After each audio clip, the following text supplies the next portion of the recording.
Banyak yang bilang mainnya Ivar Jenner itu seperti Kevin De Bruyne. Nah, banyak yang bilang seperti itu, saudara-saudara.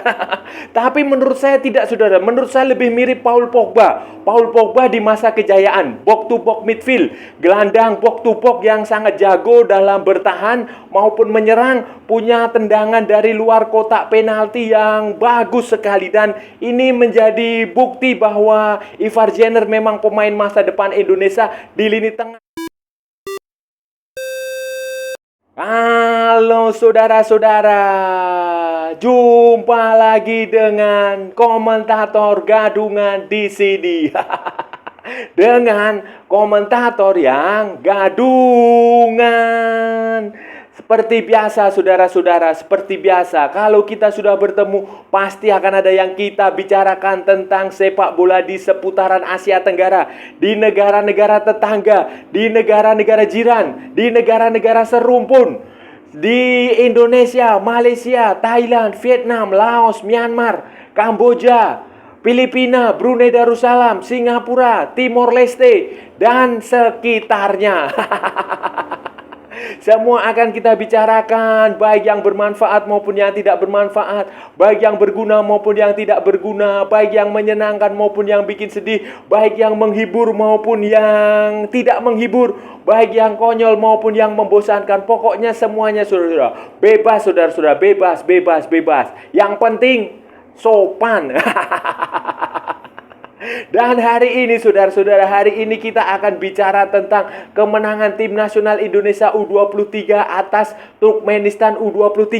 Kemenangan 2-0 yang sangat penting, yang sangat bagus, yang meloloskan Indonesia ke Piala Asia U23 untuk pertama kalinya dalam sejarah. Bukan hanya lolos, Indonesia juga bermain sangat bagus saudara-saudara untuk mencetak 2 gol melalui Ivar Jenner dan Pratama Arhan, dan sekaligus membuat Turkmenistan tidak mampu mengembangkan permainannya. Penampilan yang luar biasa dan taktik yang juga jitu dari Sintayong saudara-saudara. Nah, ini akan seperti apa saudara-saudara? Ini akan kita bahas, akan kita ulas, akan kita perbincangkan, akan kita analisis di edisi kali ini saudara-saudara. Jadi begini saudara-saudara, jadi begini. Seperti yang sudah diprediksi sebelumnya, meski Indonesia hanya membutuhkan hasil imbang, meski hanya membutuhkan skor imbang, ternyata Sintayong menampilkan skuad, mengampilkan komposisi pemain yang agak sedikit berbeda dengan pertandingan pertama, tetapi dengan komposisi pemain yang sama seriusnya. Sama bagusnya, sama berkualitasnya, cara bermainnya juga sama-sama bagus, sama-sama cerdik, sama-sama dewasa, sama-sama berkelas. Nah, intinya berkelas saudara-saudara. Standar yang ditunjukkan tim nasional Indonesia U23 asuhan Sintayong di kualifikasi Piala Asia U23 ini sangat tinggi. Standarnya bagus sekali, luar biasa, dan memang ini layak mendapatkan pujian. Kalau pertandingan melawan Taiwan, formasinya 4-3-3 saudara-saudara, dengan Elkan Bagot dan Rizky Ridho menjadi double center back. Maka waktu melawan Turkmenistan itu formasinya adalah 3-5-2. Satu back tambahan di belakang adalah Komang Teguh Trisnanda, pemain dari Borneo FC. Kemudian di sayap seperti biasa ada Pratama, ada Rio Fahmi. Kemudian di tengah itu ada Ivar Jenner, ada Marcelino Ferdinand, dan ada Arkan Fikri. Sementara di depan duet Hoki Caraka dan Rafael Struijk ya, pokoknya si Rafael lah, pemain keturunan itu bermain di depan. Nah, ini kan berbeda waktu pertandingan melawan Taiwan, yang bermain sebagai penyerang adalah Ramadan Sananta, sementara sekarang adalah Hoki Caraka. Dan hasilnya saudara-saudara, baik pertandingan pertama maupun pertandingan kedua sama-sama bagus, sama-sama solid. Para pemain sama-sama tampil menyerang, tampil ngotot, berusaha mendominasi lapangan, berusaha untuk memenangkan duel, berusaha untuk mencetak gol secepat-cepatnya dan sebanyak-banyaknya saudara-saudara. Keren lah, keren. Pada pertandingan itu, saudara-saudara, Indonesia sudah memimpin di babak pertama, memimpin 1-0. Dia akhir-akhir babak pertama lah, sebuah tendangan keras dari Ivar Jenner dari luar kotak penalti Turkmenistan membentur salah satu pemain Turkmenistan yang mencoba membuang bola, tetapi bola justru masuk ke gawang. Wah, ini gol yang sangat keren, saudara. Gol yang sangat keren karena ini menunjukkan visi bermain Ivar Jenner yang benar-benar, ya gimana ya, pemain lulusan SSB internasional itu memang berbeda dengan lulusan SSB lokal. Lulusan sekolah sepak bola internasional itu di Eropa sana berbeda dengan lulusan SSB sekolah sepak bola interlokal. Interlokal di dalam negeri. Jadi visi bermain, dia mampu membaca, melihat celah yang bisa dimanfaatkan untuk mencetak sebuah gol, ya walaupun dibantu oleh defleksi, oleh pantulan dari pemain Turkmenistan yang mencoba membuang. Tetapi visi dia, penglihatan dia untuk melihat ada celah kosong yang bisa dimanfaatkan itu luar biasa. Dan gol kedua, saudara-saudara, baru tercipta di babak kedua ketika sebuah serangan yang di akhir-akhir babak kedua lah, serangan di sayap kanan di dalam kotak penalti yang dilontarkan oleh Ilham Rio Fahmi di cross, kemudian di situ ada Pratama Arhan yang dengan santai menyundul bola. Sebenarnya saudara-saudara, kalau lebih beruntung, kalau Indonesia lebih bernasib baik itu mungkin saja bisa lebih dari 2 gol. Saudara perhatikan itu si Rafael itu mungkin ada 3 atau 4 tendangan yang diblok pemain belakang Turkmenistan. Ada yang kena kiper, ada yang kena backnya, ada yang pokoknya kacau ya. Mungkin saja dia belum beruntung, mungkin itu bukan harinya dia, mungkin dia belum jodoh dengan gawangnya Turkmenistan. Kalau berjodoh ya saya rasa Indonesia bisa menang 5, 4, 3 atau bahkan 6 gol, saudara-saudara. Apalagi selain itu juga ada beberapa peluang yang menurut saya ya tidak terjadi gol karena kurang beruntung saja. Kanan dari para pemain Indonesia sejak defensive line-nya Turkmenistan itu benar-benar membuat Turkmenistan kesulitan karena pemain Indonesia itu sudah menekan sejak pemain Turkmenistan itu keluar dari kotak penaltinya, sejak keluar dari area pertahanannya, sejak keluar dari area kekuasaan kiper. Ini sangat benar-benar menyulitkan, menekan baik penyerang Hoki Caraka berlari berusaha mengejar bola, Rafael Strike juga berusaha mengejar bola, kemudian gelandang-gelandang Indonesia yang ada 5 di situ berusaha untuk menutup. Kemudian pemain belakang itu yang pada waktu pertandingan melawan Taiwan itu saya cemaskan akan menjadi titik lemah ketika pertandingan melawan Turkmenistan karena kurang teruji, itu ternyata tidak terbukti, saudara-saudara, tidak terbukti. Jadi benar-benar Indonesia itu bermain solid. Di belakang itu ada 3 back ini benar-benar membuat pertahanan Indonesia kokoh sekali. Dan mungkin saja Sintayong sudah membaca bahwa Turkmenistan ini punya serangan balik yang cepat, punya pemain dengan power yang bagus, punya taktik mereka itu biasanya terupas, kemudian umpan dari sayap, kedua sayap dimasukkan ke tengah, dan dengan di situ makanya ditampilkan dengan 3 back yang 2 back tiga-tiganya posturnya tinggi, dan Elkan Bagot super tinggi.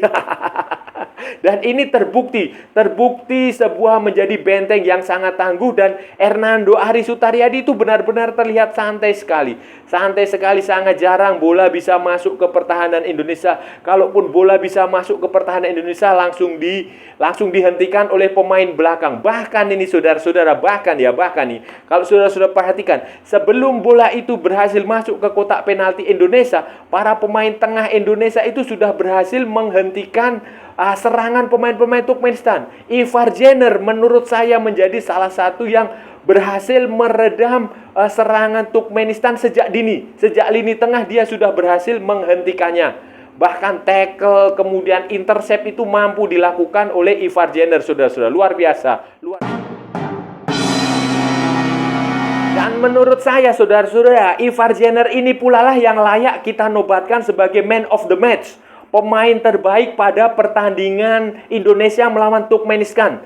menjadi pemain yang punya jasa besar, menjadi pahlawan yang meloloskan Indonesia ke Piala Asia U23 sebagai juara grup K.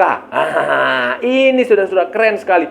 Permainan banyak yang bilang pengamat, netizen, orang-orang di luar sana, media banyak yang membandingkan penampilan Ivar Jenner ini mirip dengan Kevin De Bruyne. Visi bermainnya itu mirip dengan Kevin De Bruyne. Ya, memang saya agak sependapat tapi juga nggak sependapat. Kalau Kevin De Bruyne itu bagus dalam hal passing, bagus dalam hal visi bermain, tetapi kurang terlalu bagus ketika bertahan. Terbuktikan Manchester City itu harus membutuhkan gelandang bertahan untuk menutup celah yang ditinggalkan oleh Kevin De Bruyne. Sebaliknya Ivar Jenner ini menurut pendapat saya, subjektif saya. Kalau saudara-saudara punya pendapat lain ya silahkan tulis saja di kolom komentar. Kalau menurut pendapat saya, saudara-saudara, Ivar Jenner ini bermain seperti Paul Pogba. Paul Pogba di masa kejayaan. Masa kejayaan dia di mana? Di Juventus. Di Juventus periode pertama ya, bukan periode kedua. Bukan pula di Manchester United periode pertama maupun periode kedua. Kalau di Manchester United tuh kacau. Di Juventus permainan ini lebih mirip karena Paul Pogba itu ya, dia mampu menyerang dengan bagus. Dia mampu bertahan juga bagus. Dia mampu defensif dengan bagus. Dia mampu mengambil bola dari kaki lawan dengan bagus. Intercept dengan bagus. Tackle-nya juga bersih. Kemudian Paul Pogba juga punya visi bermain yang bagus. Umpan-umpan dia, passing-passing dia itu selalu terarah ke sasaran yang benar. Kemudian tendangan dia dari luar kotak penalti itu juga keren. Dan ini menurut saya, saudara-saudara, sekali lagi ini pandangan subjektif saya. Bisa benar, bisa salah. Kalau salah wajar, namanya juga gadungan. Menurut saya, Ivar Jenner ini lebih mirip Paul Pogba di masa keemasan, di era kejayaan. Dia bermain mirip seperti itu, saudara. Posturnya juga kurang lebihnya sama-sama tinggi, agak jangkung sedikit, agak kurus, tapi badannya kekar. Jadi memang ini, Ivar Jenner ini memang luar biasa, saudara-saudara. Layak kita beri acungan jempol. Masa depan, saudara-saudara, untuk masa depan Ivar Jenner ini menurut saya ya, ramalan saya dia akan menjadi salah satu gelandang paling berbakat, paling berbahaya, paling vital, paling penting yang akan dimiliki oleh tim nasional Indonesia. Umurnya masih muda, masih 20-an tahun. Itu dia punya masa depan yang cerah dan saya rasa Mark itu nanti akan bisa tergusur dengan keberadaan Ivar Jenner ini. Bukan hanya Mark, mungkin saja dia bisa bertandem dengan Mark di lini tengah Indonesia nanti ketika Piala Asia. Ricky Kambuaya yang kemungkinan bisa tergusur. Atau Rahmat Irianto. Karena menurut saya ini pemain ini lengkap sebagai gelandang ya. Sebagai box to box midfield, sebagai gelandang tengah di posisi nomor 6. Itu dia punya lengkap sekali di usia yang muda. Dan kelebihan Ivar Jenner ini kan dia dididik di iklim sepak bola Eropa, di Belanda, di klub yang namanya FC Utrecht, di Jong FC Utrecht, di salah satu klub tradisional, klub bagus di Belanda, dan dia matang di sana, matang dari sejak muda. Dan ini yang tidak dimiliki oleh pemain-pemain Indonesia, pemain-pemain dari lulusan SSB lokal di Indonesia. Dan itu dia akan menjadi pemain masa. Hanya saja kritik saya, nasihat saya untuk Ivar Jenner adalah tolong sedikit bisa menahan emosi. Jangan mudah terpancing provokasi lawan. Jangan mudah terbawa suasana. Jangan mudah melakukan tindakan-tindakan yang merugikan.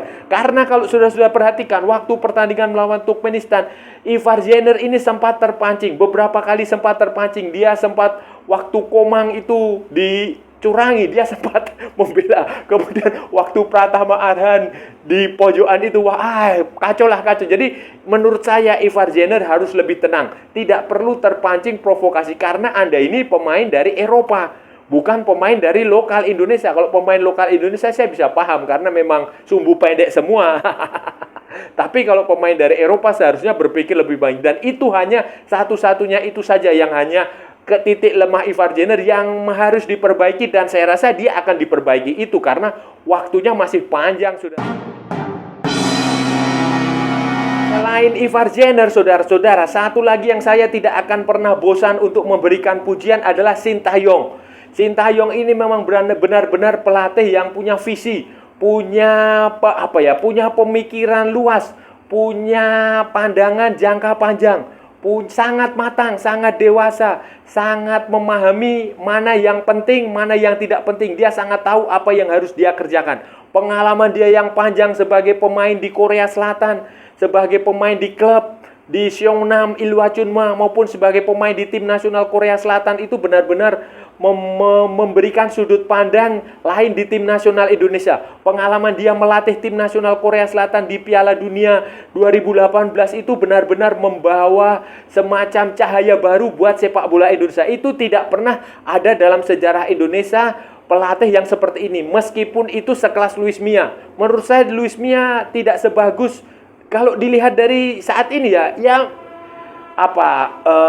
Sintayong jauh lebih bagus dari Luis Milla. Itu terbukti dari cara dia memotong generasi. 2 generasi, saudara-saudara, bayangkan. Dari generasinya Beto Gonçalves, Otavio Dutra langsung dipotong, masuk ke generasinya Elkan Bagot, Ivar Jenner, Rafael Struijk. Terus siapa lagi? Ya, itu memang benar-benar pelatih, dan dia sangat cerdik, sangat tahu siapa lawan yang akan dihadapi. Jadi tidak asal menerapkan strategi, tidak asal menerapkan formasi, tidak asal memanggil pemain. Lawan seperti ini dia akan bermain dengan seperti ini. Lawan seperti itu dia akan memanggil pemain dengan tipe seperti itu. Lawan menunjukkan permainan begini dia akan begitu. Seperti itu. Di babak pertama dia bisa bermain dengan cara A, di babak kedua dia bisa bermain dengan cara B, di babak perpanjangan waktu dia bisa bermain dengan cara lain lagi. Itulah yang membuat menurut saya ya Sintayong ini bisa dipertahankan lah mungkin sampai 4-5 tahun yang akan datang, karena sayang sekali kalau tim ini nanti tahun depan kontrak Sintayong tidak diperpanjang, mendapat pelatih baru lagi yang belum tentu pelatihnya cocok. Kan sayang, saudara-saudara. Terus selanjutnya apa, saudara-saudara? Selanjutnya apa? Berhubung Piala Asia U23 itu akan berlangsung masih sangat lama, ya kalau nggak salah itu bulan Maret atau April 2024 setelah Piala Asia 2023. Kalau Piala Asia itu kan Januari Februari, ya itu masih lama. Dan agenda ke depan ya tentu saja ada kualifikasi Piala Dunia 2026. Indonesia akan tampil di babak playoff, dan pemain-pemain yang sekarang tampil di Timnas U23 ini kan sebenarnya mayoritas adalah punggawa di tim nasional senior. Tentu saja nanti di bulan depan itu, bulan depan atau bulan depannya lagi ya, bulan depan kayaknya Oktober ada, November juga ada. Kalau November fase grup kan, kalau Oktober masih playoff-nya. Itu bisa dipanggil ulang, dimainkan lagi mereka, ditambah dengan pemain-pemain senior, ditambah dengan pemain-pemain abroad, ditambah dengan pemain-pemain keturunan yang baru saja dinaturalisasi atau yang baru saja menjalani debut seperti Sandy Walsh, kemudian Shane Patinama, kemudian Jay Itzes. Itu akan membuat tim ini akan jauh lebih bagus, akan jauh lebih kompak, dan puncaknya nanti kan tentu saja kan keinginan Sintayong itu meloloskan Indonesia ke Piala Dunia. Nanti kalau bulan depan itu di playoff kita bisa lolos, kita akan tampil di fase grup. Itu juga tantangannya akan lebih besar. Ketemu Vietnam kan. Dan di Piala Asia juga kita ketemu Vietnam, dan jangan lupa lawan kita di Piala Asia 2023 nanti tuh sangat bagus. Jepang baru saja mengalahkan Jerman 4-1. Vietnam juga mengalahkan Palestina. Kemudian Irak bermain dengan mengalahkan adu penalti atau apa gitu dengan Thailand di Kings Cup. Jadi ini akan menjadi tantangan yang berat, saudara-saudara. Saudara-saudara, itu tadi pembahasan kita hari ini, saudara-saudara. Kita sudah bicara panjang lebar tentang Timnas U23 yang berhasil lolos ke Piala Asia U23 2024 di Qatar tahun depan lewat kemenangan yang cukup bagus atas Turkmenistan. Kemenangan 2-0. Itu berarti Indonesia dalam 2 pertandingan itu menghasilkan 11 gol dan 2 kemenangan. Seperti yang sudah diketahui bersama, sebelumnya Indonesia mengalahkan Taiwan 9-0, 9-0, dan sekarang baru saja tadi malam itu menang 2-0 atas Turkmenistan lewat penampilan yang menurut saya baguslah, standar yang ditampilkan oleh Indonesia, oleh timnas U23 pada 2 pertandingan kualifikasi Piala Asia U23 ini memang tinggi standarnya, standar tinggi saudara-saudara. Benar-benar ya harus kita beri pujian lah. Dan ini adalah pemain-pemain masa depan Indonesia yang masih bisa berkibar, masih bisa diorbitkan 5, 6, 10 tahun ke depan saudara-saudara. Dan saya rasa sudah cukup ya saudara-saudara. Saya sudah bicara panjang lebar sampai mulut saya berbusa-busa, sampai saya sudah tidak bisa berkata-kata lagi saudara-saudara. Dan kalau ada salah-salah ya mohon maaf saudara-saudara, namanya juga gadungan. Tetapi kalau benar saudara-saudara berarti sebuah kebenaran. Kalau saudara-saudara merasa channel ini bermanfaat, berguna, menghibur, menginspirasi, silahkan like, share, and subscribe. Tapi kalau tidak saudara-saudara, abaikan saja, skip, jangan ditonton. Tetapi jangan juga di-report. Kasihan saya saudara-saudara.